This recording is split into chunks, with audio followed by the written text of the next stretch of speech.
So next, excuse me, I gotta get that going. Okay, next I'd like to present our speaker, and we're very pleased to welcome Al Borrego, who is the president of the Cultural Heritage Society of the Camino Real de Tierra Adentro, who will talk about the Camino Real as a living historic cultural landmark. And will hopefully give us a little bit more info on the upcoming history symposium. I want to hear about that. That's coming to San Elizario. I believe it's April 30th or 29th, 30th. So without further ado, here's Al Borrego.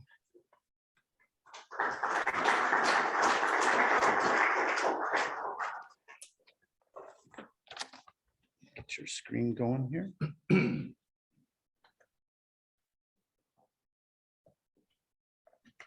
we go. Okay.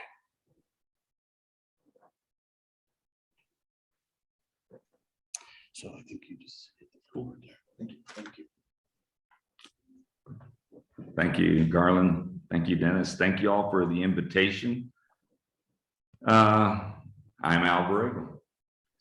Finally, the day got here.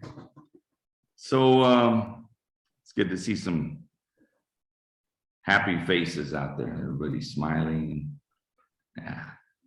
So we're talking Camino Real de Tierra Adentro. That long, long highway that starts in Mexico City. Who's from Las Cruces originally? 1, 2, 3. Just a few. Oh, George, you're from here. All right. So who's from another state? Everybody else. Just checking to make sure everybody's aware. Who does not know anything about the Camino Real de Tierra Adentro? Who knows very little? All right. I think we got a lot of very littles. It's not a bad thing. So the Camino Real actually was founded here in New Mexico in 1598. Before that, it was nothing. Before that, half of the Camino Real was called Camino de la Plata, road, the silver route is what it was called. And that only went from a city in Mexico called Zacatecas, which is in kind of the middle of Mexico, all the way south to Mexico City. That's where the Spanish carried most of the silver from those big silver mines towards Mexico City. That's why they named it the Silver Route. Once they got the Oñate expedition, and Oñate came through this part and went all the way up north, then they actually named it the Camino Real de Tierra Adentro, but up here in the north only. That's because the road, which is the Royal Highway to the Interior Land, is what it is. That's the direct translation. That road was sanctioned by the king. In Texas, we have 2 Camino Reals, the Camino Real de Tierra Afuera and the Camino Real de Tierra Adentro. Afuera is the outside, adentro is the inside, interior, exterior. The exterior one runs from Mexico City to New Orleans. It goes along through San Antonio all the way to New Orleans. It used to be called Camino a la Francia, road to France. Of course, now you know why, because it's going to New Orleans, all the French were there. The Camino Real de Tierra Adentro comes to the interior land, which comes right through here all the way up to Okeowenge, which is north of Española, if you don't know that. And so those roads are sanctioned by the king. That's why they're called Camino Reals. And if you notice, they go in a direction. They don't go to a particular place. There's another one called Camino Real de los Tejas, which is Royal Road to Texas, which I don't know. That's what they named it. But that one wasn't sanctioned by the king. That was sanctioned by the National Park Service. So that one's a good one. I mean, there's a lot to see on that one as well. But this road that we're talking about goes through our area, and it has a lot to do with some negative stuff, but what we're doing is trying to make it positive stuff. A total of 1,600 miles from Mexico City, a little bit over, to Okeowenge, which was, it was called San Juan de los Caballeros. San Juan, when it was first established. Now they turned it back to the native name, Okeowenge.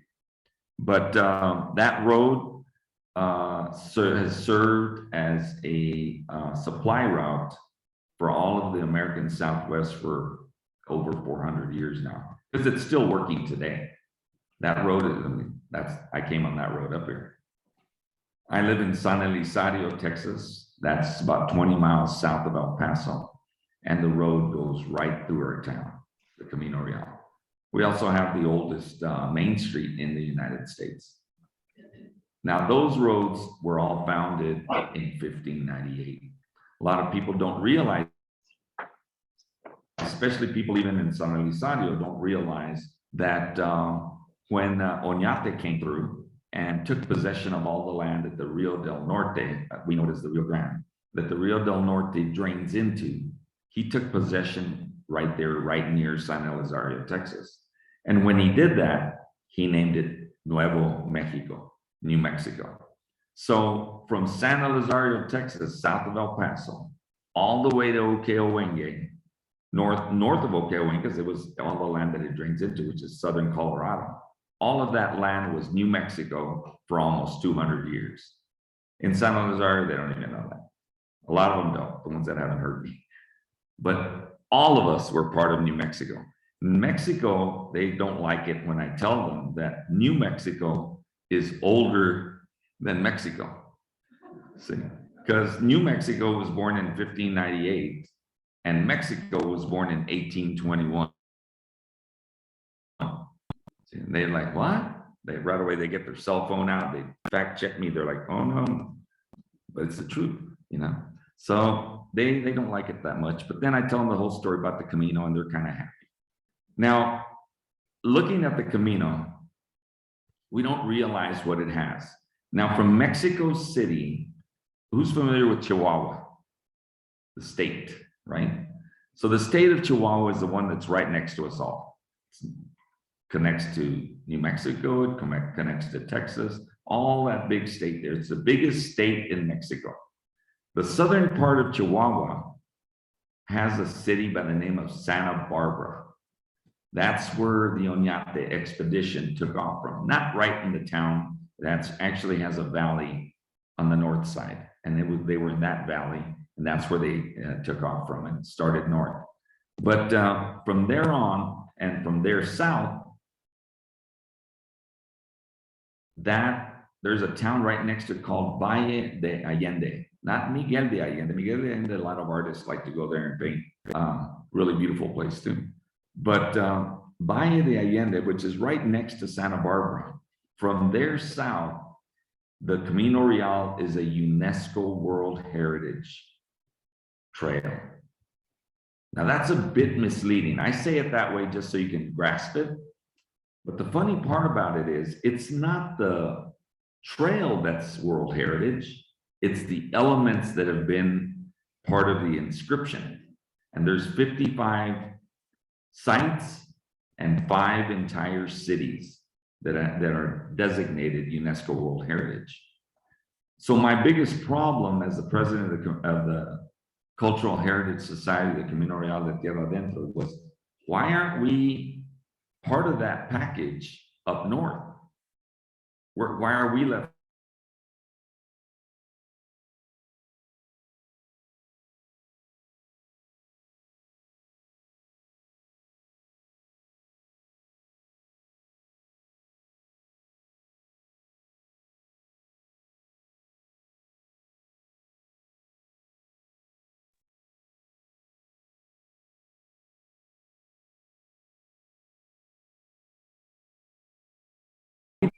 So the first thing, oh, it takes forever. Oh, it takes 100 years. Oh, it takes a lot of that. We got a lot of that until we started really researching it and getting the experts that did it in Mexico. I mean, if they did it in Mexico, can't we do it over here? I mean, come on, you know, I mean, come on, we can do it. So we started talking about it, see what we were going to do. How do we get there? What do we have to do? So I started bringing in the experts. We started having conferences on the whole trail from Mexico City all the way up to Española. We've had conferences and we talk about it. We talk about what we got to do. What do we need to do? How do we get there? And then we get there through organizations like ours. And that's the way to get there. Now, they did it a little different in Mexico. We just realized that in January. We started doing our project. We call it the Camino Real de Tierra Adentro project. And this project is to take us to that place. So when we started working on that project, we're working on 8 cities in Chihuahua to get them into the project. The project means getting the information necessary. And we started doing that. Then we started getting cities in Mexico City, down in Querétaro, and Zacatecas, all these big cities calling us. They're like, hey, what are you guys doing over there? What's going on? How do we get in this game? And we're like, well, aren't you guys already UNESCO? Yeah, but they're not doing anything. And the problem is that in Mexico, what they did it from the top down.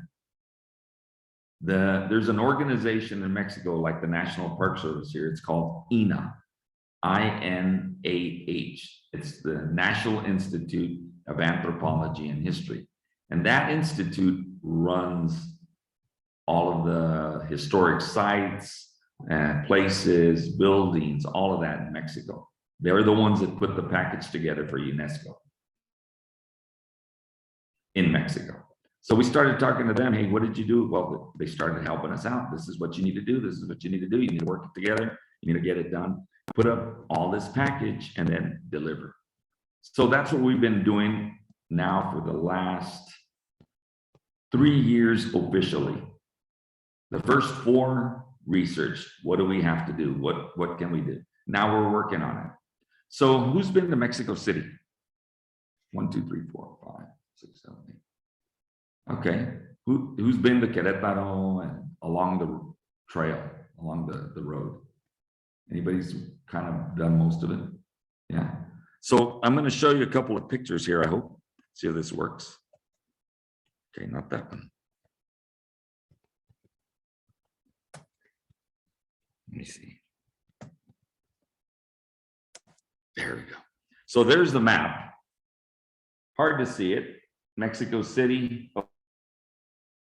Okay, Owenge on the top. And we're like right in the middle there. I think this is the one. There's Mexico City. No, we don't look like that, I know, but we could. There's Mexico City with a bunch of people. That city's got like 23 million people in it. Kind of big. That's Querétaro. It's about 2 hours south of, or north, I'm sorry, north of Mexico City, and that's the aqueduct, and they actually still use it today. That's another city center shot of Querétaro.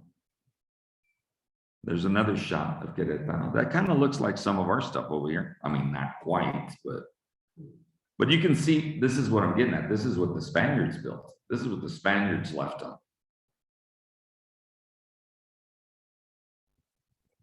That's Guanajuato. I'm going to kind of go fast and then I can get to talking again. San Luis Potosí. There's Zacatecas. There's Durango, up close to us already. That's Santa Barbara. That's where the silver mines are.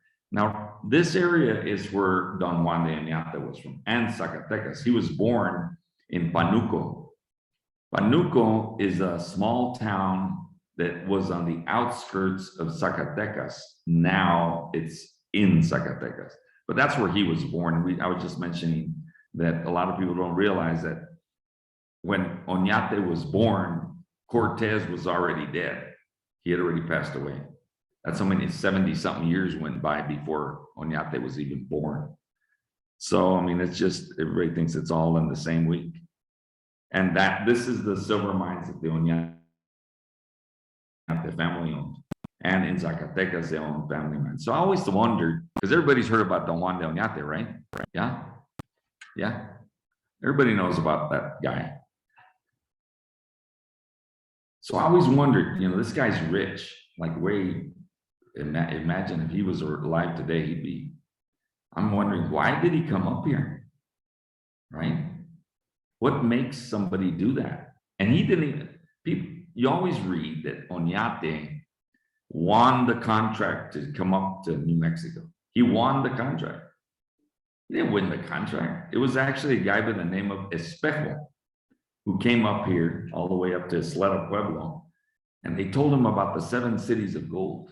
Actually, Coronado came way before him, and they told him about those too. He never saw them, but neither did Espejo or Sanchez Rodriguez. Those guys never saw it, but they heard about it.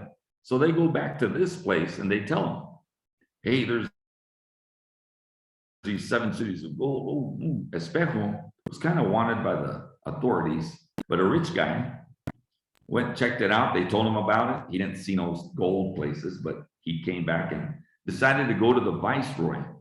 Viceroy's name was Velasco. Carlos Velasco. He was the viceroy of New Spain. And he tells him, hey, there's all this gold up there in it's like the new, and I'll say it in Spanish, it's like La Nueva Mexico.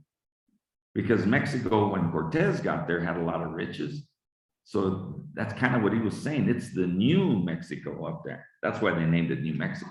It's the new one with all the gold. He goes, let's get up there, go get the gold for the crown.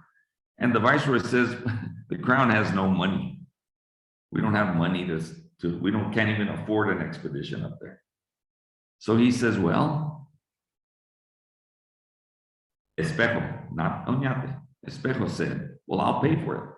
Just get me the authorization from the king. Velasco sends a letter to Spain, to the peninsula, to get authority. Figures it's going to take a couple of months or so to come back. So Espejo got impatient. He says, I'm just going to go over there and beat the ship that's taking it. So he got himself a little clipper ship, took off towards Spain. The ship wrecked in what's now Cuba. Died. Oops. So finally, months later, here comes a letter from the king to go ahead and go. So the viceroy's like, now what do I do? So he decided that he'd contact a friend of his who was rich. He knew him when they were both soldiers years before. They were both soldiers. He said, let me get a hold of this guy, see if he wants to do it. He can afford it. So he calls for Juan de Oñate. That was his friend. They were both soldiers. Mind you, Oñate is like 45 years old now. He's not a soldier. When he came through, he's not even a soldier. So he ain't wearing that armor and stuff that you see him dressed as. That's on purpose. So Oñate did it, but he didn't get the contract. He didn't I read articles all the time. He requested the honor of doing it. He didn't request anything. They requested it of him. That's the way it went down. He went up there. I'm still trying to figure out why he would do it. Well, maybe might have thought there was a lot of gold, but how much gold did they get? Do we know? None. And then they tell me that guy, Oñate, like a year or so after he was up there in Okeowenge, that guy, he went 500 miles from Santa Barbara up there, or 400.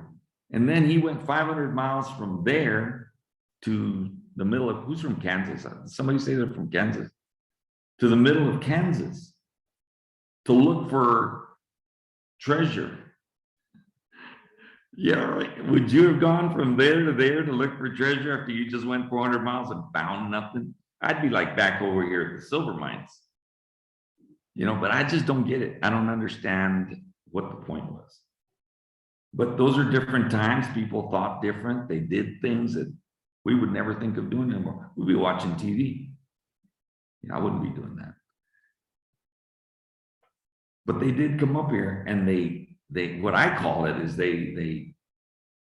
I call it the birthplace of the American Southwest, where I live. Because right there in San Elizario,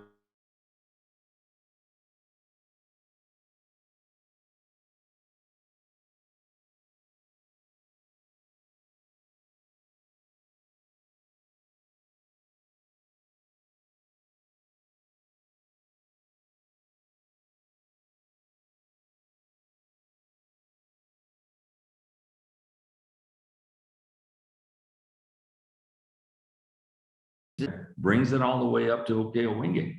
Here's my people going like, what animal is that? They don't even know. And you can imagine the guys that for the first time they see a guy on a horse, a human on a horse, a big old animal, and they're dominating this thing. They're dominating this animal. They're like, who is this guy or guys? Who are they? Where do they come from? I mean, it's a complete flip. Not only that, they bring religion. People ask me all the time, are you mad that you're Catholic? I'm like, no, I live in America and I can be whatever I want, whenever I want, you know, I don't have to be anything. So I'm not like mad. Why would I be mad? You know, you do what you want to do here. And they brought technology, the wheel, architecture, strategy of war, weapons. They brought the loom, gave us clothing. All of that came through here on April the 30th, 1598. We didn't have none of that. We didn't even have clothes. We had skins. So you got to really think what the road has brought us through the years. It brought us, all of you guys that aren't from this area, brought you here. Las Cruces is a great town, isn't it? It is.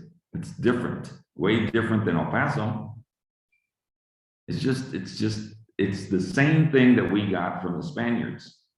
Got the Spaniards here, and everybody says, well, the Spaniards, yeah, well, the Spaniards were like super duper mixed.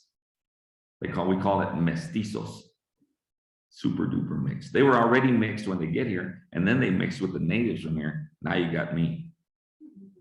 See? And then now you guys are here and you're starting mixing up. Your kids come over here and meet somebody that's mixed, and now you got super duper mixed. Isn't that wonderful where we live? And thanks to the Camino Real de Tierra Adentro, that's what we have. We get to have all of you that come from other states to live on the Camino, and here we are. I think it's a beautiful thing. A lot of people look at the Camino Real de Tierra Adentro and it's a negative connotation because the Oñate story, how the Spaniards treated the natives, all of that stuff. But Susan asked me a really important question. She says to me, so what do you think? And I'm glad you brought it up. She says, what do you think about the spaceport? There she is back there. What do you think about the spaceport on the Camino Real? How does it affect the Camino Real? And I said, well, depends where it is exactly, because I haven't been there. But if it's right on the Camino, I mean, that's even better because we're not getting rid of it. Who owns it? Who's the money behind it? Musk or who? One of those guys, right? Right? Who is it? Do you know? Branson. That's who it is. Yeah, we're going to get rid of that. We're not. So what do? We take advantage of it. I was telling her, I said, look, in San Elizario, about 25, 30 years ago, the oil people came through and they wanted to push some. We're right on the river with Mexico, right? I can see Mexico from my window. They wanted to push some pipelines through about 30 years ago or so. Six pipelines. And I'm like, They put them through. But whoever was around back then, even with the organization I used to be the president of, after 7 years, now I'm in this new one, which is now 3 years old. Whoever was around at that time, because the city of San Elizario was not a city yet, it was just an unincorporated town. But whoever was there was pretty smart, because from that oil company, they got like a fire truck, an ambulance, a fire station. The school got all this money. The organization got money. All these people got stuff. It was kind of cool. And the pipeline went in, not because they got the stuff, it would have gone in anyway. So a couple of years ago, a few years ago, here comes the oil company again. We want to put 6 more pipelines in. Oh my God, 6 pipelines. We're a city now. Oh my God, 6 pipelines. No. No, we can't. There's my people with a drum. No, no, no. I'm like, give me the phone number of the guy that's running this thing. Let's get us some another school, but another fire station. You know, they're going to put the pipelines in anyway. We're not going to stop them. No matter what you do, you're not going to stop them. But our mayor at the time decided that no, let me protest it, and I'm standing up for the people. Great, I love it.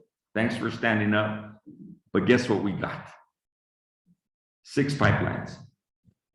That's it. You don't play, you don't get nothing. So the idea with the spaceport is, hey, how can we make it great? Let's do an exhibit. If it's right on the Camino, let's do an exhibit there. Let's have a dedication ceremony. Let's make sure Mr. Branson sees that we need to open that museum over there in Socorro. You know, let's make sure that we can do some stuff. That's the key right there. So we have to look at things and how we can make it to our advantage, every single thing on the Camino. So we started this project called the Camino Real de Tierra Adentro project with INA, with the National Institute in Mexico. And this institute, we're working binationally to do all the work necessary to get to a nomination. That's what we're doing. And what we've started doing, and we started doing this a while back, we started laying the groundwork, is we started developing sister cities.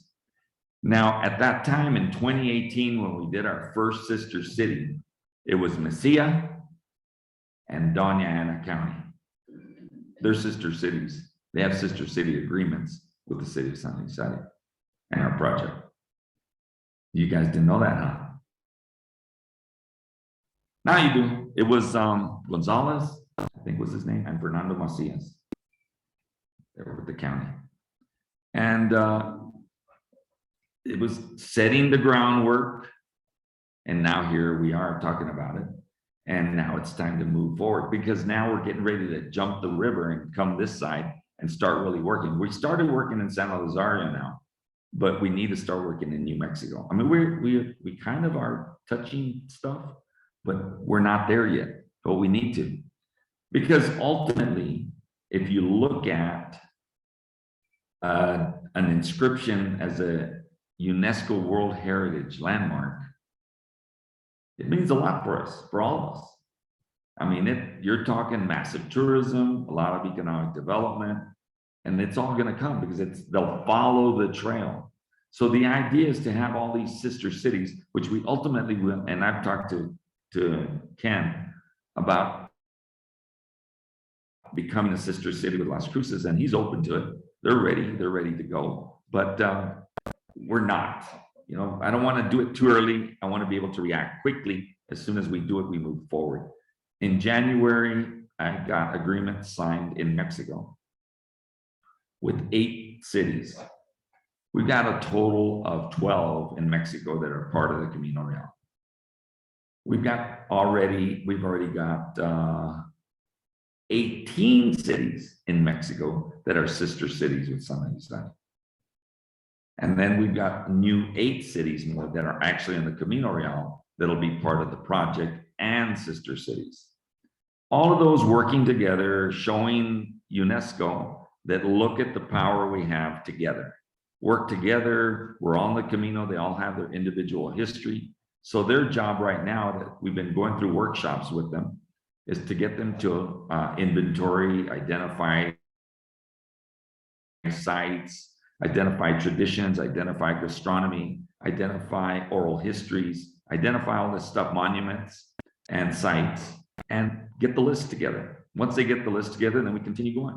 We'll have more work done. They are already sisters with the project. And then in September, during our big conference that you're all invited to in Socorro, Texas, we'll have our big conference. And we've been doing it every year for my last 9 years. And at that conference, they'll come in and become sister cities with either Socorro or San Elizario, international sister cities. Now, we're not international because we're in the same country, but those will become international. automatically with Doña Ana County, they become international sister cities through the system. So they'll all become, you have Doña Ana County has a lot of sister cities already, but we got to work together. We got to continue working together and making things happen because the Camino has a lot to offer. Let's see if we can change. There's Rosales, Chihuahua, which is one of those new cities. Look at their aqueduct. It's about 2.2 miles of aqueduct that they have. It's funny because I was there last Monday, and I noticed this mountain, and they call it La Olla, the pot. And I saw it on the internet. Then we went out there to look at it, and it's a big mountain. It has like a pot. It looks like it's open on one side, but it looks like it was a pot. And then I go, wait a minute, that's the same rock they used to make this thing. And that's the aqueduct. That's where they got all that rock from that one mountain. So I was like, well, the mountain doesn't look too good, but the aqueduct does, you know. So, but this town's not that big. It's probably about, I'm gonna say about 4,000 people, but active, very active. This is Chihuahua City. I just took this picture, not this picture, but much as like it's on my Facebook page. I took it on Tuesday. That's really close to us. That's 4 hours away from us. That's San Elizario, where I'm from. Kind of looks the same, not quite the magnificent thing that they built over there, but we have adobe here, you know. It's like you can't go too high. But the facade came off in about 1905. So they put the Thunderbird Southwestern style on top of it. Then there's Isleta, Texas, with the Tiguas. That's the old picture of it. That's in Juarez, because that was next. That looks more like the ones that are all in Mexico. This is about 1634. The Socorro and Isleta are 1680 after the revolt. And there's Socorro, New Mexico. Isleta here in the Albuquerque area. There's another old picture or newer picture. There's Santo Domingo, and there they are now. There's Santa Fe. Everybody knows that one. There they are. Chochiti.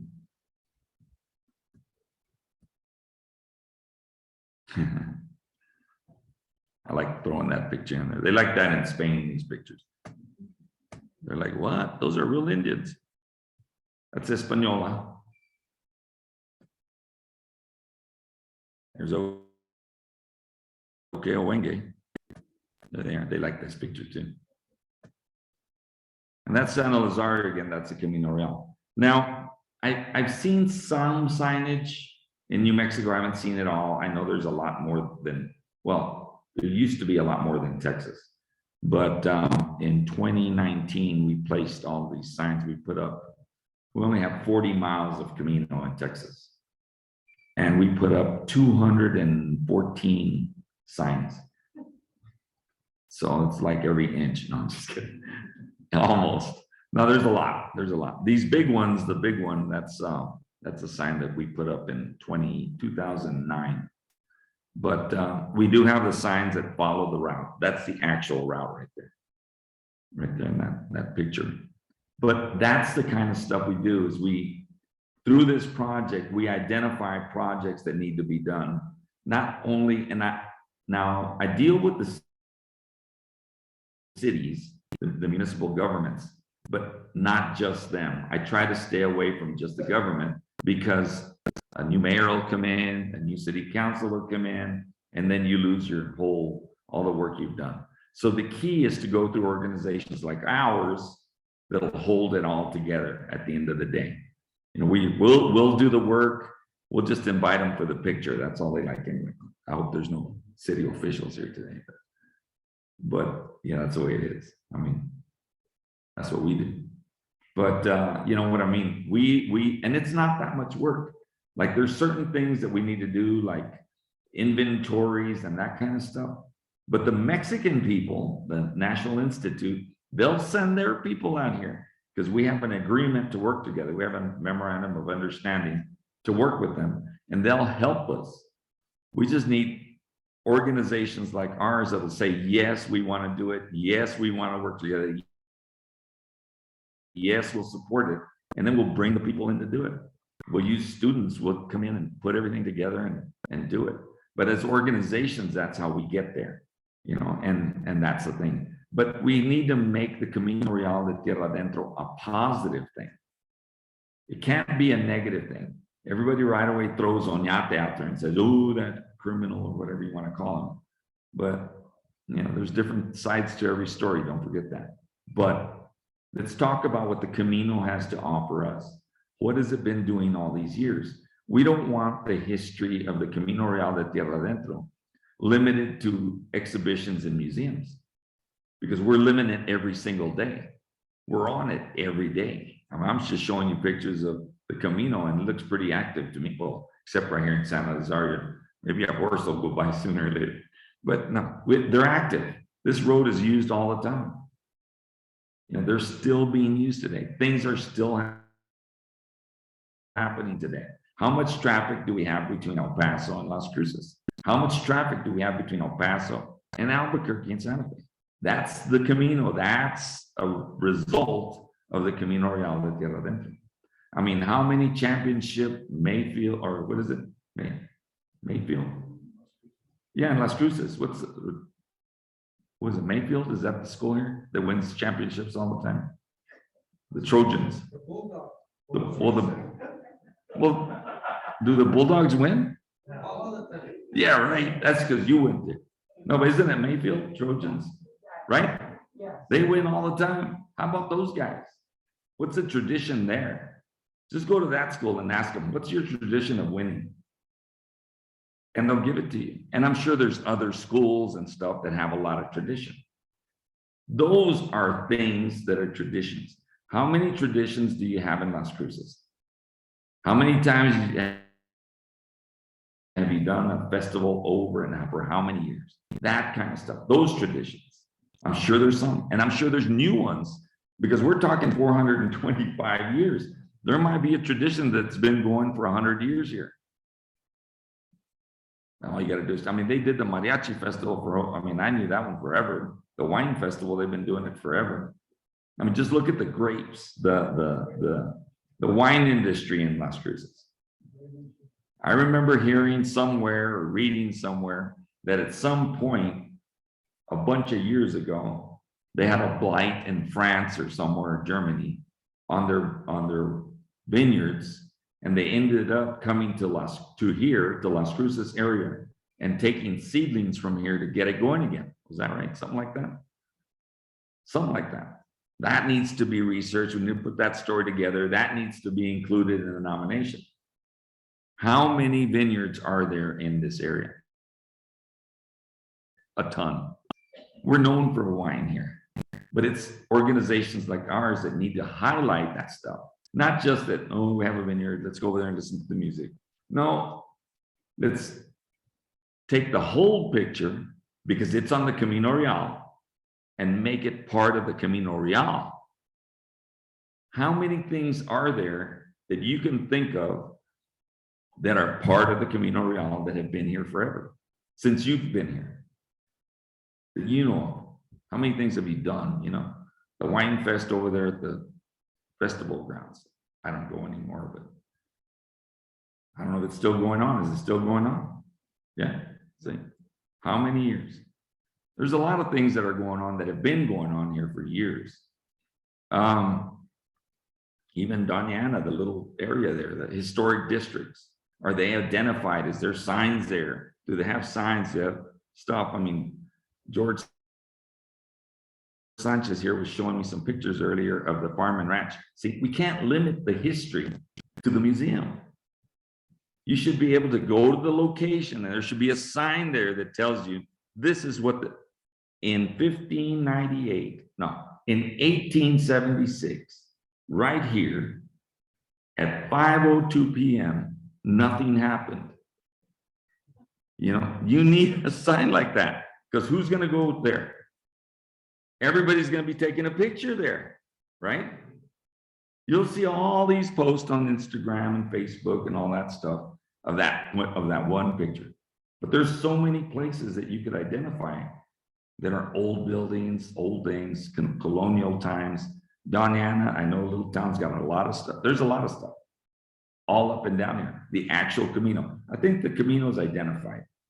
I think it is. I think it's got signage down it. I need to do the route in the north. And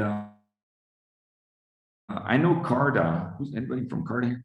Carta used to have a tour years ago that they did the whole Camino from San Elizario all the way up. You know, that needs to come back. You know, what do we do? What can we do? Can we help Carta? What can we do to get it going? Talk to Troy, you know, but that's what we need to do. We need to get those things going so we can lift up this Camino, which goes right through here. Now, Mesilla is also our sister city, and they're open to it. But those are the kinds of things we need to do, because this Camino is going to stay. It's not going to go. We're all going to be gone. This road's still going to be here. 425 years, and here we are, just a little part of it, but we got to do our share.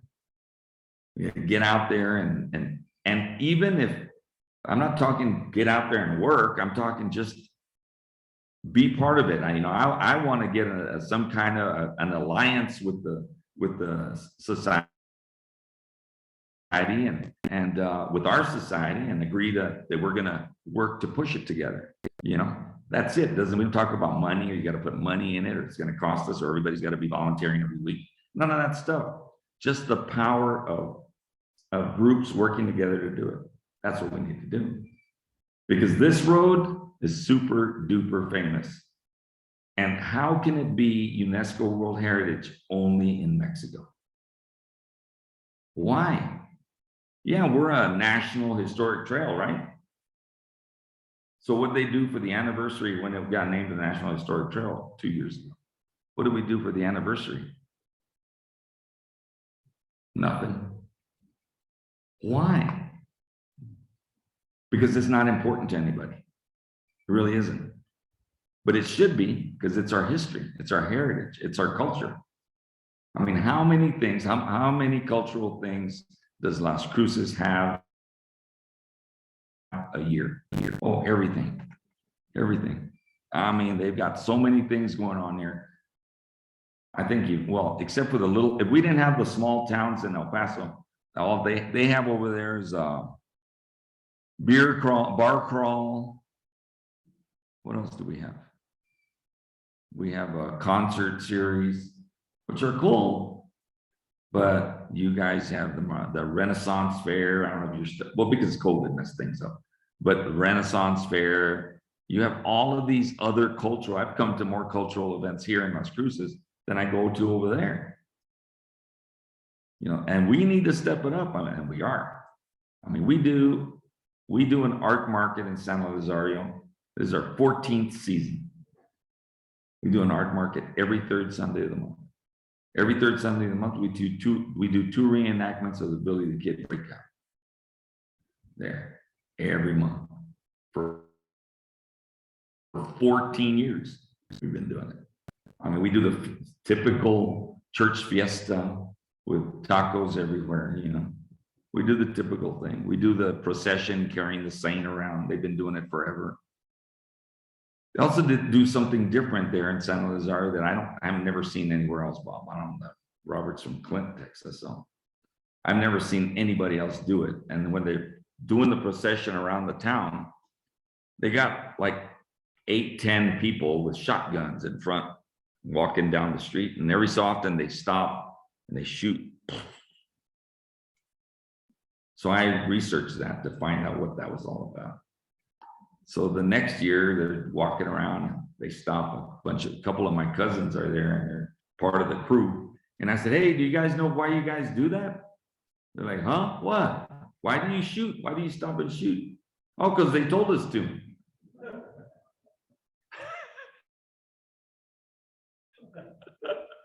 So I'm like, what? I said, let me tell you guys why you do it. So in, let's see, it was 1789. The Spaniards, because San Elizario is a fort.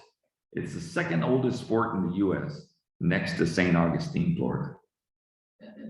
And it was a fort before. So in 1789, the Spaniards started because the darn Apaches would keep attacking. Every time a caravan would come in with merchandise, they'd go attack it. So they decided they're going to start to pacify these Apaches. So they started the Apache Peace Camp program. They invited Apaches to come live around the fort, not inside, but around on the outside. And they would give them old mares, old guns. They're still doing that today, but not in San Elizario, but up here.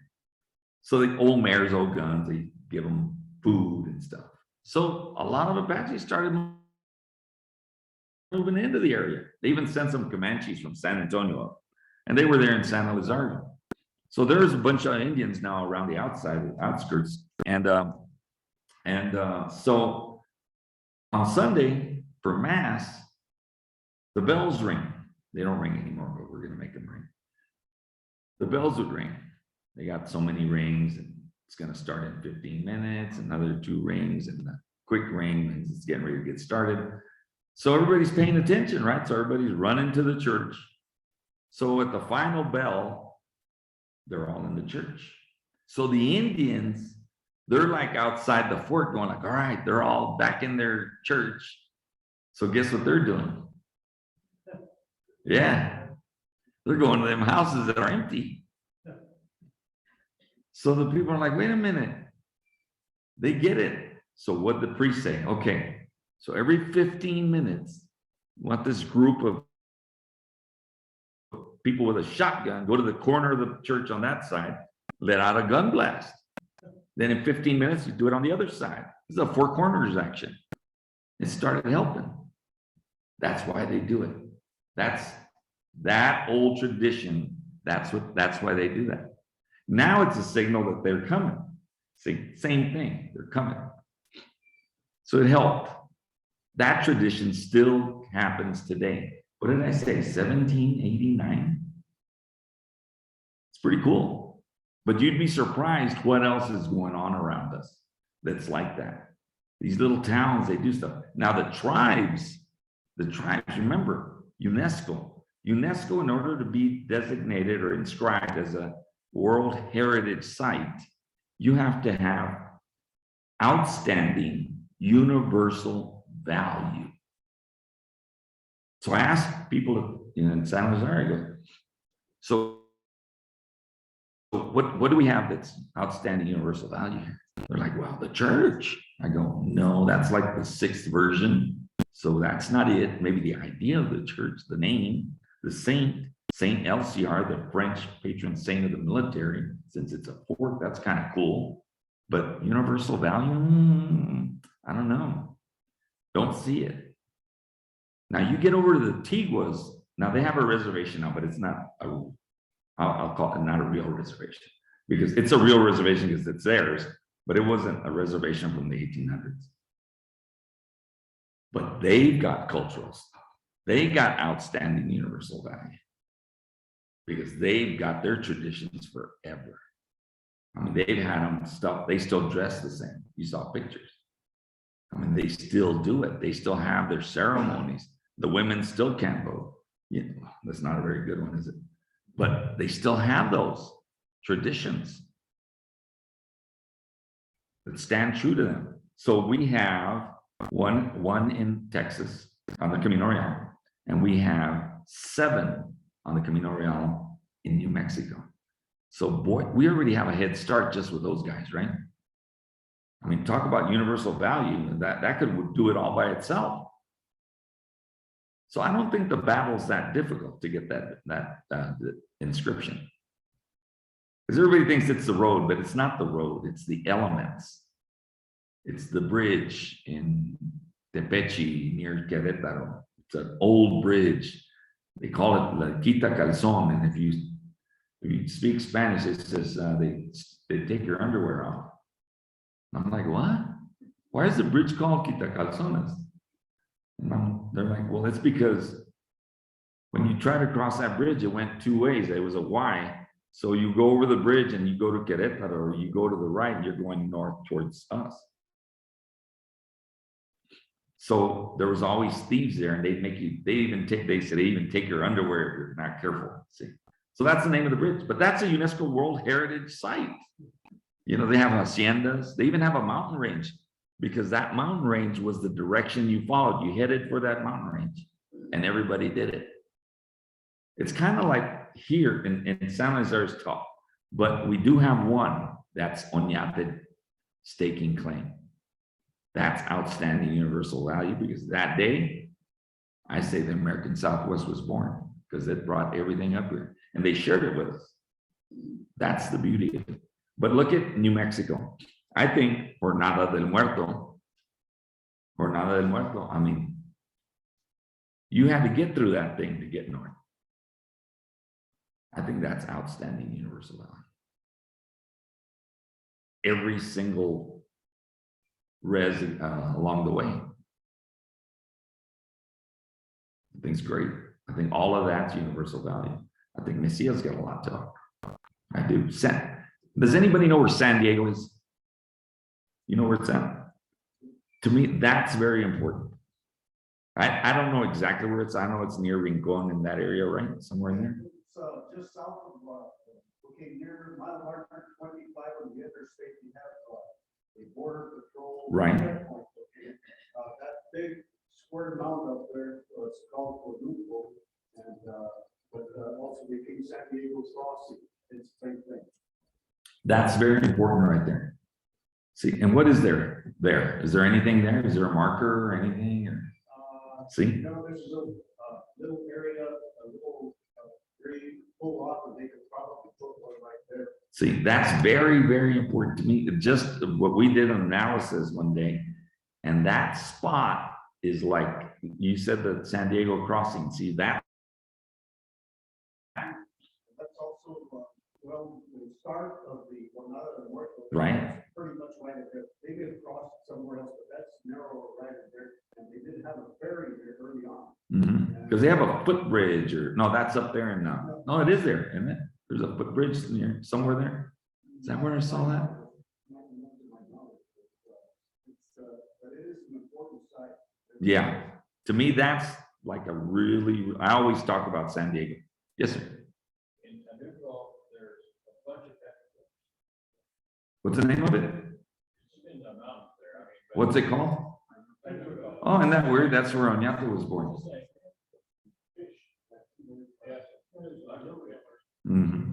Yeah, see, there's a lot up here. There's a lot. Over by us, it was get out of here quick, because with all the Chiricahua were there. It was all Apaches. They're like, don't stop, just keep going. You know, they had a lot of that, you know. But it wasn't that bad. I mean, by the time the Oñate people, they got to cross there at the Rio Grande, cross over, they met what they called the muscles. And every Spaniard called an Indian a different thing.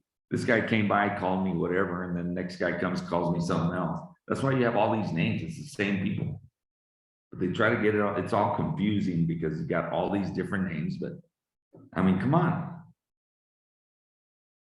You know, Garland goes through today and he names them the dummies, and then I call them the smarties, and now they got two names and it's the same people. Because he doesn't know that I'm going to name them something else. I don't know, he named them something already. That's what they look like to me. They can't even speak to me. You see, so you got to think, put yourself in the moment of what was going on. You can't just read a book and take it for granted. You know, but they call them mansos. I call them mensos. I don't know if you know what that means. You know what that means? Anybody know? So, you know, when they met those guys, you know, they said, oh, they came killing everybody. And I'm like, wait a minute. Well, when they met these guys, they didn't kill anybody. They actually helped them cross the sheep and the pigs across the river so they wouldn't drown. So what happened there? You know, it's just people say what they want us to think. And the bottom line is we're still here today thanks to everything that we got in 1598. That was the birth of the Americans. When we got everything came up there. We were able to defend ourselves. We had horses, we had guns. We're still here. I think it's beautiful. But all of the stuff in the Camino that needs to be identified just isn't getting identified because nobody's doing it. There's no direction. You know, there's no direction. Nobody's, but we can do it. If you guys are willing and you want to, I'd love to work with the group and whoever wants to, you know, and we don't have to do it ourselves. I mean, I'd like to get out there because I'm kind of crazy, but you know, we can get people in behalf to work, you know, and people, you'd be surprised how many people want to do this stuff. They really want to get out there. I mean, I've taken groups and groups into Mexico. I take groups all the time into Mexico to see stuff that nobody's ever seen. Dr. Villalobos has been there. George has been out there with us. And they're just a weekend thing. We take it off Friday morning, come back Sunday night. We don't travel at night because I play it safe. I am in Mexico. But you guys want to go on that stuff, you're welcome to. It's pretty fun. Get to see stuff that the normal tourist doesn't get to see. Take you in the special collections and stuff that nobody sees, stuff that nobody even thinks is interesting, but to us it is, because we're into the history part. You know, that's what it's about.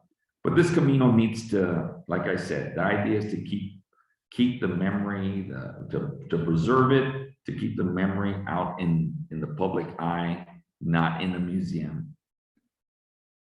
And we're saying, I mean, look at their San Diego, so important, doesn't have a sign, needs it. And then Carta, that I almost went one year, but I was unable to because it's a week long. But other people, did you go, George, on that one? No? There was a few of my friends went and they loved it, you know, and I'm like, of course, I didn't care about the Camino too much back then. That's like 100 years ago, but that thing needs to get going. I don't know who's in charge of that. Maybe you do, and you can help us out because that needs to happen. And I'd recommend it. I think everybody should do the whole Camino. I've been on the Camino from Mexico City now all the way, the whole thing. I've been not on the actual one in New Mexico, but I've been all the way up to Oquehuengue. But in Mexico, almost the whole exact route. I'm missing a chunk from Durango to Jimenez, and that's it. That's the only piece I'm missing. But you saw the cities. You know, everybody thinks Mexico, and they're thinking a bunch of little shacks. Yeah, they're way more advanced than we are. It surprises me sometimes. I'm like over there, I'm like, where'd you get this phone? It's an iPhone 24. Yeah, I'm like, oh, they're kind of more advanced. But no, the Camino is very, very important to us. We think that I'm hoping that I will see the day when we get that designation. I think we're close. What the process is, and I'll tell you real briefly the process. Am I out of time already? I'm not even looking. Am I still good or am I close? Yeah, I'm pretty much there. Okay, I'll tell you real quick. So the process is this. First of all, we identify the cities that are on the Camino. Then we get them to do an inventory. They do an inventory. Then once they do the inventory, we get the municipality to declare it. And I think you guys think Susan was telling me something like this. We get them to declare it, the municipality first, declare it cultural historic landmark, a municipal cultural historic landmark, the Camino Real, the road, in each municipality. Once we get them all, now in Mexico, we're almost there. And Texas will do the same, and in New Mexico, the same. Once we get them all, here in New Mexico and Texas, we have counties. So we take each county and we take whatever municipalities are there, and we put those and we take it to the county, and we tell the county, hey, we'd like the county to name it cultural heritage, county cultural historical landmark. We get all those designations in. Then once we're done there, we go to the state and we get the state to designate the Camino Real de Tierra Adentro. We know it's a national historic trail. What did that get us? Nothing. But We go and we get the state. In behalf of all of these municipalities that we're bringing you, we want it to be named a state cultural historic landmark. We're done. We got the package for each city's got their package with all their information. We're ready to go to UNESCO. Do the same thing in Texas. In Mexico, they're doing the same thing. They just don't have counties, but we'll get it all done. Then we can go federal.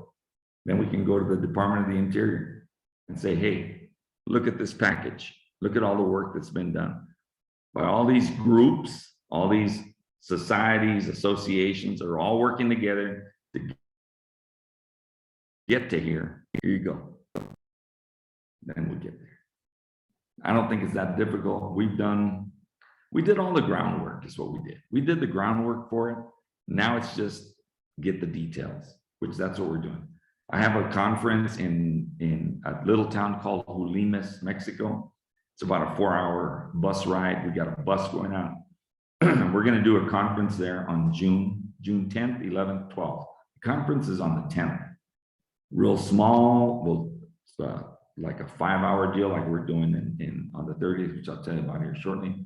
And then from there, we do a tour of the 8 cities that are in the area, little municipalities. You get to see all the historic stuff. And then we come back. Those 8 cities are coming in September to Socorro, Texas, where we'll have our binational history conference in September. You get an invitation to that. I'll definitely send that to you guys. And then on April 30th,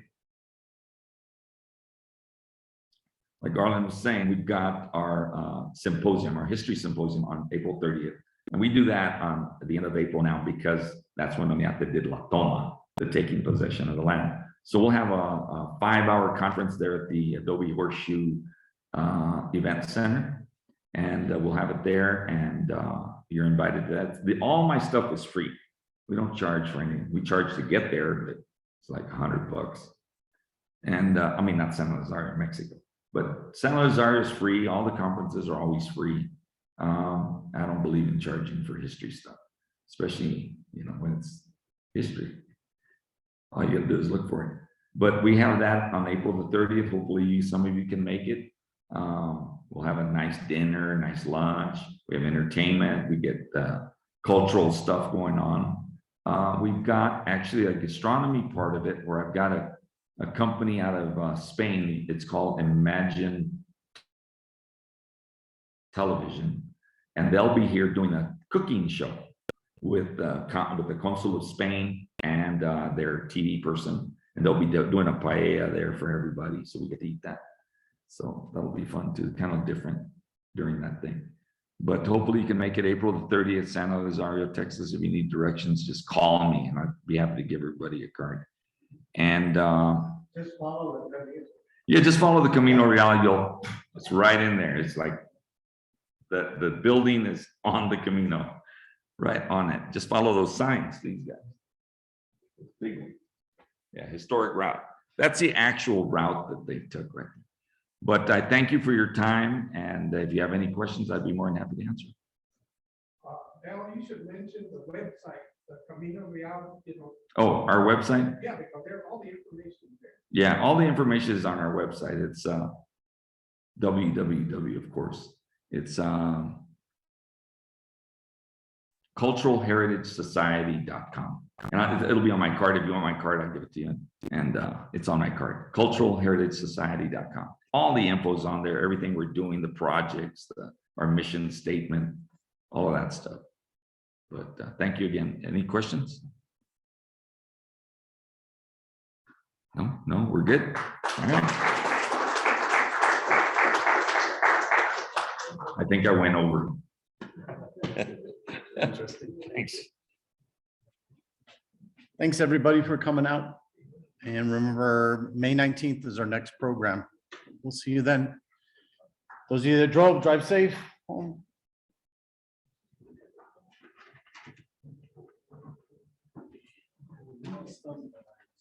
Okay, let me turn it off.